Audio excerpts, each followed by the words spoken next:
कि मैट्रिक आपका झारखंड से नहीं है और इंटर है, तो ऐसे स्थिति में भी आप इसके लिए एलिजिबल नहीं हो पाएंगे। ठीक है, आप फॉर्म को फिलअप नहीं कर पाएंगे। हेलो दोस्तों, स्वागत है आपका इस अपने यूट्यूब चैनल स्टडी डिफाइनर में। तो दोस्तों, यदि आप झारखंड में जॉब की तैयारी करते हैं, ठीक है, आप झारखंड में जॉब करना चाहते हैं, झारखंड में जितने सारे वैकेंसी आते हैं आप उसमें फॉर्म भरना चाहते हैं और फॉर्म को भरते हैं, तो ये वीडियो आपके लिए काफ़ी इंपॉर्टेंट होगा। क्योंकि देखिए दोस्तों, कितनी सारी वैकेंसियाँ आ चुकी हैं और अभी भी बहुत सारी वैकेंसियाँ आनी बाकी है, तो ये वीडियो आपके लिए काफ़ी इंपॉर्टेंट होगा, इसलिए वीडियो को देखें। तो देखिए, इसमें जो मेन हम लोग बात करेंगे, यानी कि कई सारे स्टूडेंट्स का डाउट रहता है और या कमेंट भी आते रहता है कि क्या हम झारखंड में फॉर्म भर सकते हैं, यानी कि झारखंड का जितना भी फॉर्म आता है उस फॉर्म को हम भर सकते हैं। जैसे कि हम लोगों ने कुछ दिन पहले सुना था, ठीक है ना, कि आवासीय झारखंड का ही होना चाहिए और इंटर मैट्रिक को लेकर ये सब सारा मुद्दा हुआ था। तो आज हम लोग इसी पे बात करेंगे, इसलिए वीडियो को पूरा देखें ताकि आपको किसी प्रकार का दिक्कत नहीं होगा। और मैं ये भी कह रहा हूँ कि यदि आप लोगों ने इस वीडियो को शुरू से अंत तक पूरा देख लिया तो आपको फॉर्म भरने में किसी प्रकार का कोई दिक्कत नहीं होगा। आप बेहिचक फॉर्म को भर सकते हैं और सिलेक्शन ले सकते हैं, यानी कि डॉक्यूमेंट्स में छटने का कोई बात ही नहीं रहेगा। ठीक है, तो देखिए इसमें जो टॉपिक है वो क्या बोल रहा है कि क्या आप झारखंड में नौकरी का फॉर्म भर सकते हैं। ठीक है, यानी कि आप फॉर्म भर सकते हैं कि नहीं। क्या दिया कि मैट्रिक इंटर झारखंड से नहीं है, ठीक है, यानी कि मैट्रिक इंटर आप झारखंड से नहीं लिखे हैं तो भर सकते हैं या नहीं, या फिर लिखे हैं तो भर सकते हैं या नहीं, झारखंड का आवासीय नहीं है। तो इस स्थिति में यदि आप फॉर्म को कैसे भरेंगे, क्या इसका प्रोसेस होगा, यदि आप इन सारे बातों से परेशान हैं तो आप इस वीडियो को पूरा देखें, आपको सारा सॉल्यूशन मिल जाएगा और इस वीडियो को देखने के बाद आपको कोई डाउट नहीं रहेगा। तो चलिए हम लोग वीडियो को स्टार्ट करते हैं। देखिए, सबसे पहले आ जाता है कि मैट्रिक और इंटर को लेकर के और इसमें क्या योग्यता, यानी कि आप इस फॉर्म को भरने के योग्य होंगे या फिर नहीं। ठीक है, तो देखिए आवासीय भी है, यानी कि आपका रेसिडेंशियल सर्टिफिकेट जो होगा उसके बारे में भी हम लोग बात करेंगे। तो उससे पहले कि हम लोग मैट्रिक और इंटर के बारे में बात कर लेते हैं। ठीक है, तो चलिए सबसे पहले यहाँ पे हम लोग देख लेते हैं मैट्रिक, इंटर यानी 10th+2 जिसको इंटरमीडिएट कि इसके बारे में हम लोग सबसे पहले देख लेते हैं। ठीक है, तो इसमें देखिए दोस्तों, बहुत सारा कंडीशन हो सकता है कि किसी का मैट्रिक झारखंड से हो और इंटर झारखंड से नहीं हो, या फिर किसी का इंटर झारखंड से हो या फिर मैट्रिक झारखंड से नहीं हो। किसी का हो सकता है कि मैट्रिक इंटर दोनों झारखंड से हो और किसी का है कि मैट्रिक इंटर दोनों झारखंड से नहीं हो। ठीक है, यानी कि इसका जो है वो टोटल 4 कंडीशन बन सकता है। ठीक है, तो चारों कंडीशन को हम लोग देखेंगे और अब यदि इन कंडीशन को फुलफिल करते हैं तो आप इसके योग्य होंगे और नहीं करते हैं तो इसके योग्य नहीं होंगे। देखिए, मैं फिर से बोल रहा हूँ कि आप लोग वीडियो को ध्यान से देखिएगा। इस वीडियो को देखने के बाद आपके मन में कोई भी डाउट नहीं रहेगा और यदि उसके बावजूद भी आप लोग कोई डाउट हो जाता है तो आप कमेंट जरूर करें। ठीक है, चलिए इसे हम लोग 4 कॉलम में बांट देते हैं। ठीक है, एक यहाँ से हो गया और एक यहाँ मान लेते हैं, यहाँ से हमारा कंडीशन हो जाएगा। ठीक है, और ये मैट्रिक कहाँ से होना चाहिए, देखिए ये झारखंड से। ठीक है, झारखंड से है या नहीं ये हम लोग बात करेंगे। और ये इंटर यानी कि इंटरमीडिएट भी आपका जो है वो झारखंड के हम लोग बेसिकली बात करेंगे। ठीक है, तो देखिए पहले आपका जो कंडीशन है इसको हम लोग कंडीशन 1 बोल सकते हैं। जैसे कि मैट्रिक आपका कहाँ से है, मैट्रिक आपका ये जो है वो झारखंड से है। ठीक है, मैट्रिक कहाँ से आपका झारखंड से है, लेकिन इंटर में आपका झारखंड से नहीं है, आप किसी अदर स्टेट से किए हैं। ठीक है, 10th+2 आप किसी अदर स्टेट से किए हैं। देखिए यहाँ पे मैं कट मार्क दे रहा हूँ, कहने का मतलब है कि आपका इंटर जो वो झारखंड से नहीं है। तब ऐसी स्थिति में क्या है कि आप इस फॉर्म भरने के एलिजिबल नहीं होंगे, यानी कि झारखंड के फॉर्म को आप फिलअप नहीं कर सकते हैं। ठीक है, ऐसा ही नोटिस आया सरकार का। ठीक है, चलिए फिर इसका सेकेंड कंडीशन यानी कि दूसरा कंडीशन क्या हो सकता है कि आपका जो मैट्रिक है वो झारखंड से नहीं है। ठीक है, ये दूसरा कंडीशन है कि मैट्रिक आपका यानी कि झारखंड से नहीं है और इंटर क्या है कि आपका झारखंड से है। ठीक है, पहला कंडीशन में क्या था कि झारखंड से आपका मैट्रिक था और इंटर नहीं था, लेकिन दूसरा कंडीशन में हो गया है कि मैट्रिक आपका झारखंड से नहीं है और इंटर है, तो ऐसे स्थिति में भी आप इसके लिए एलिजिबल नहीं हो पाएंगे। ठीक है, आप फॉर्म को फिलअप नहीं कर पाएंगे। फिर यहाँ पे देखिए तीसरा कंडीशन आता है। क्या आता है तीसरा कंडीशन कि आपका जो है मैट्रिक ये भी झारखंड से नहीं है और इंटर ये भी झारखंड से नहीं है। यदि आपका दोनों झारखंड से नहीं है तो आप फॉर्म को फिलअप नहीं कर सकते हैं। ठीक है, झारखंड में जो भी फॉर्म आएगा उसको फिलअप नहीं कर पाएंगे। ठीक है, और इसका जो लास्ट कंडीशन यानी कि इसका जो 4 कंडीशन है वो क्या होता है कि आपका मैट्रिक कहाँ से, झारखंड से ही है।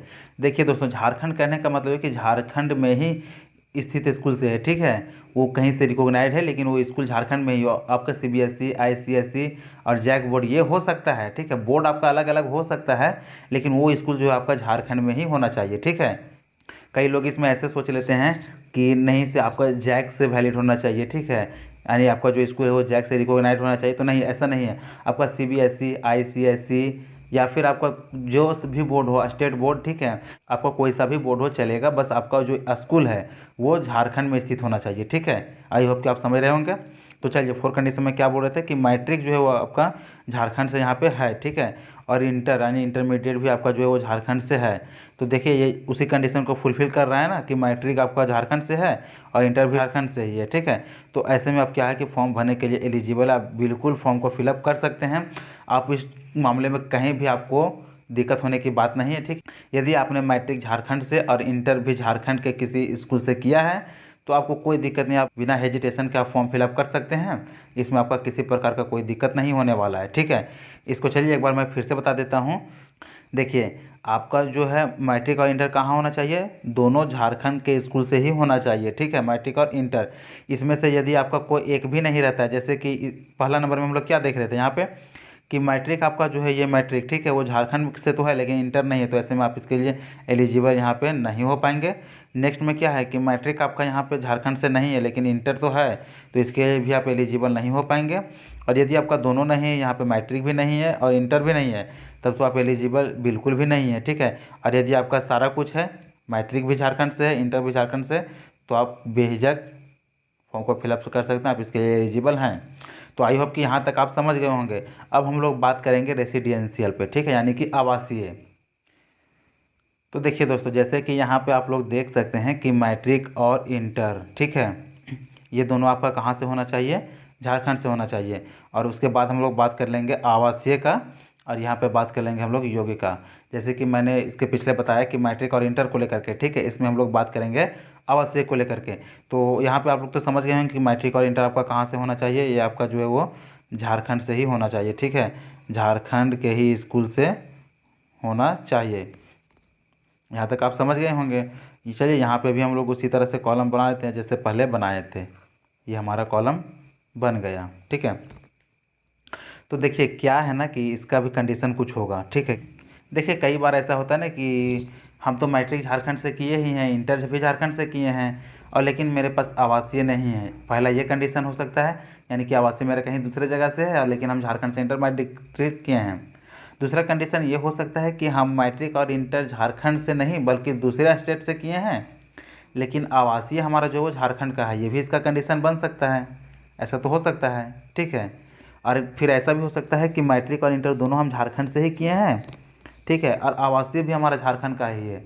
तो क्या तब हम एलिजिबल हैं, या फिर मैट्रिक और इंटर हमारा कुछ भी झारखंड से नहीं है और आवासीय है ये भी हमारा झारखंड से नहीं है, तो क्या इसके इस स्थिति में हम एलिजिबल हो सकते हैं या फिर नहीं। तो इस पर भी हम लोग बात करते हैं। चलिए, इसका क्या हुआ कि हम इसका भी 4 कंडीशन हो जाता है, ठीक है। इसका पहला कंडीशन क्या होता है कि मैट्रिक और इंटर झारखंड से, ठीक है, झारखंड में स्थित कोई स्कूल से होना चाहिए। तो यदि आप इससे हैं, सही बात है कि आप मैट्रिक और इंटर झारखंड से किए हैं, लेकिन आवासीय को क्या बोलते हैं हम लोग, रेसिडेंशियल, ठीक है, क्या बोलते हैं, रेसिडेंशियल, ठीक है, रेसिडेंशियल सर्टिफिकेट। अब ये क्या है कि मैट्रिक और इंटर, देखिए पहला कंडीशन में है कि ये झारखंड से है लेकिन आवासीय हमारा झारखंड का नहीं है। तो ऐसी स्थिति में क्या हम एलिजिबल हैं, नहीं, ऐसी स्थिति में आप एलिजिबल बिल्कुल भी नहीं है, आप फॉर्म को फिलअप नहीं कर सकते हैं आप। नेक्स्ट इसका सेकेंड कंडीशन जो है वो है कि मैट्रिक और इंटर आपका क्या है कि मैट्रिक और इंटर जो है वो आपका झारखंड से नहीं है, ठीक है, लेकिन आवासीय आपके पास जो है वो झारखंड का है। देखिए, मैं जो ये जो सही का टिक मार रहा हूँ इसका मतलब है कि आपका है, और ये जो मैं कट मार्क्स मार रहा हूँ उसका मतलब है कि ये नहीं है, ठीक है। तो सेकंड कंडीशन में क्या है कि मैट्रिक और इंटर जो है वो झारखंड से नहीं है लेकिन आवासीय झारखंड का है, तो भी आप इसके लिए एलिजिबल नहीं हो पाएंगे, ठीक है, यानी आप फॉर्म को फिलअप नहीं कर सकते हैं। फिर इसका नेक्स्ट कंडीशन यानी कि कंडीशन थर्ड जो आता है वो होता है कि मैट्रिक और इंटर ये हमारा झारखंड से है ही नहीं, ठीक है, कहीं दूसरे जगह से है। आवासीय ये भी हमारा झारखंड का नहीं है, तो क्या हम झारखंड में फॉर्म फिलअप कर सकते हैं, नहीं, इसमें भी आप फॉर्म को फिलअप नहीं कर सकते हैं। और लास्ट कंडीशन आपका बच जाता है कितना, 4, ठीक है। 4 कंडीशन में क्या है, 4, ठीक है। इससे पहले क्या देखे थे कि कोई ना कोई एक हमारा जो फिलफिल नहीं कर पाता था, ठीक है, कोई झारखंड से था तो कोई नहीं था। लेकिन 4th कंडीशन में क्या है कि इंटर और मैट्रिक हमारा ठीक है, ये जो है हमारा झारखंड से ही है, यानी कि झारखंड से हम किए हैं। और आवासीय भी हमारा जो है वो झारखंड का ही है। तो इसके लिए क्या हम एलिजिबल हैं? हाँ, इसके लिए आप बिल्कुल एलिजिबल हैं। आप यदि आपके पास मैट्रिक और इंटर झारखंड का है, आवासीय भी झारखंड से ही बना है, तो आप बेहिचक फॉर्म को फिलअप कर सकते हैं, आप बिल्कुल एलिजिबल हैं। ठीक है, इस मामले में आपको कोई भी तरह का दिक्कत नहीं है। आप बिना टेंशन लिए फॉर्म को फिलअप कर सकते हैं, तैयारी कर सकते हैं। यदि आप क्वालिफाई कर जाते हैं तो सिलेक्शन बिल्कुल होगा। इस मामले में किसी प्रकार का कोई दिक्कत नहीं होगा। ठीक है, तो देखिए यहाँ पे हम लोगों ने इसका 4 कंडीशन देख लिया। इससे पिछले में भी हम लोग ने मैट्रिक और इंटर का 4 कंडीशन देखा था। ठीक है, उसमें भी सेम इसी तरह का था। तो आई होप कि मैंने जितने तरीके से आप लोगों को समझाया और जितना ईजी से समझाया आप लोग समझ गए होंगे। और किसी तरह का भी फॉर्म आता है आप यदि उसके लिए एलिजिबल हैं तो आप फॉर्म को बिल्कुल फिलअप करें। तो मैंने टोटल कितना बताया? 8 तरीका। ठीक है, यानी 8 इसका जो है कंडीशन हमने बता दिया और 8 कंडीशन आप लोग समझ गए होंगे। तो यदि ये वीडियो आप लोगों को अच्छा लगा हो तो आप अपने दोस्तों में शेयर करें ताकि उन लोगों को भी ये जानकारी मिल सके और यदि वे भी फॉर्म के लिए एलिजिबल होंगे तो फॉर्म को फिलअप कर सकेंगे। और देखिए दोस्तों, कई बार होता है ना कि फॉर्म फिलअप करने पे हम ओबीसी का बहुत ज़्यादा ही आता है। ठीक है, ओबीसी का कमेंट बहुत ज़्यादा आता है कि हम ओबीसी से कौन सा डालें हैं। ओबीसी का सर्टिफिकेट हर अलग अलग होता है। ठीक है, सेंट्रल का अलग होता है, स्टेट का अलग होता है, और ओबीसी बनता है तो सर्टिफिकेट का उसका टाइप अलग अलग तरह से होता है। ठीक है, तो कौन सा ओबीसी फॉर्म इसमें चलेगा, यानी कि ओबीसी जो हम लोग कास्ट सर्टिफिकेट बनवाएंगे वो इसमें कौन सा चलेगा? यदि आप लोगों को ज़रूरत है तो आप लोग हमें ज़रूर कमेंट करें, उस पर भी मैं वीडियो बनाऊंगा और बिल्कुल ईजी वे में समझा दूंगा। ठीक है, और यदि वीडियो पसंद आए तो वीडियो को लाइक करें, दोस्तों में शेयर करें और चैनल को सब्सक्राइब कर बेल आइकन प्रेस कर लें ताकि इसी तरह के लेटेस्ट वीडियो का नोटिफिकेशन आप लोगों तक पहुंच सके।